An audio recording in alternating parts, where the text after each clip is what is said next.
Iran যেভাবে সর্বগ্রাসী আক্রমণ শুরু করেছে তাতে ক্ষেপণাস্ত্র হামলার শিকার হচ্ছে গোটা মধ্যপ্রাচ্য। প্রতিবেশী এমন কোনো দেশ নেই যেখানে মার্কিন ঘাঁটি লক্ষ্য করে ক্ষেপণাস্ত্র হামলা চালায়নি ইরান। প্রতিবেশী দেশগুলোতে থাকা মার্কিন ঘাঁটিতে আঘাতের উদ্দেশ্যে হামলা চালালেও দেশগুলোর শাসক গোষ্ঠী এই হামলাকে দেখছে তাদের সার্বভৌমত্বের প্রতি আঘাত হিসেবে। তারাও পাল্টা হামলা চালাবে বলে সিদ্ধান্ত নিতে যাচ্ছে। মধ্যপ্রাচ্যের চলমান যুদ্ধ পরিস্থিতি এখন বিশ্ব রাজনীতিকে ঠেলে দিচ্ছে এক নতুন মেরুকরণের দিকে।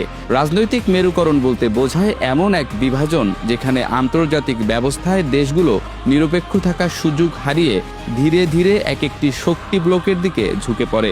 বর্তমান সংকটে সেই বিভাজন স্পষ্ট হয়ে উঠছে। একদিকে রয়েছে যুক্তরাষ্ট্র ও তার ঘনিষ্ঠ মিত্ররা। যুক্তরাজ্য, ফ্রান্স এবং জার্মানি সহ পশ্চিমা শক্তিগুলো ইতোমধ্যেই ইসরায়েলের নিরাপত্তার প্রতি সমর্থন পুনর্ব্যক্ত করেছে। মধ্যপ্রাচ্যে সৌদি আরব, সংযুক্ত আরব আমিরাত এবং জর্ডানও সরাসরি যুদ্ধ না চাইলে নিরাপত্তা কাঠামোর কারণে যুক্তরাষ্ট্রের পাশে অবস্থান নিচ্ছে। অন্যদিকে ইরানের প্রতি সরাসরি সমর্থন না জানালেও রাশিয়া ও চীন কৌশলগতভাবে পশ্চিমা সামরিক পদক্ষেপের সমালোচনা করছে। তারা সংঘাতের বিস্তার ঠেকানোর কথা বললেও বাস্তবে যুক্তরাষ্ট্রের প্রভাব কমাতে চায়। সিরিয়া ও ইয়েমেনের হুথি গোষ্ঠী প্রকাশ্যে তেহরানের অবস্থানের প্রতি সহানুভূতি দেখিয়েছে। লেবাননের হিজবুল্লাহও সংঘাতে জড়িয়ে পড়ার ইঙ্গিত দিচ্ছে। সবচেয়ে গুরুত্বপূর্ণ হলো এক বড় অংশ এখনো নিশ্চুপ। তুরস্ক, কাতার এবং মিশরের মতো দেশগুলো এই সংঘাতে সরাসরি কোনো পক্ষ নিচ্ছে না। তারা মধ্যস্থতাকারীর ভূমিকায় থাকতে চাইছে, কারণ সংঘাত ছড়িয়ে পড়লে তাদের নিরাপত্তা ও অর্থনীতিও ঝুঁকিতে পড়বে। এই বিভক্ত বিশ্ব বাস্তবতা একটি বড় প্রশ্ন সামনে আনছে। যদি সংঘাত আরও বিস্তৃত হয় তবে এটি কি আঞ্চলিক যুদ্ধেই সীমাবদ্ধ থাকবে, নাকি শক্তিধর দেশগুলোর সরাসরি সম্পৃক্ততায় বিশ্বব্যাপী সংঘাতের রূপ নেবে? এখনকার নীরবতা ও অবস্থান নেয়ার রাজনীতি ভবিষ্যতের সংঘর্ষের মানচিত্র নির্ধারণ করে দিতে পারে। ইরান পাল্টা আঘাতকে শুধু ফ্রন্টলাইনে সীমাবদ্ধ রাখেনি। ক্ষেপণাস্ত্র আর ড্রোনের ঢেউ আশ্রে পড়েছে উপসাগরীয় আকাশে। যে অঞ্চল নিজেকে নিরাপদ শহর আর স্থিতিশীল বাজারের প্রতীক ভাবত, সেখানেই এখন আতঙ্ক, আগুন আর অনিশ্চয়তা।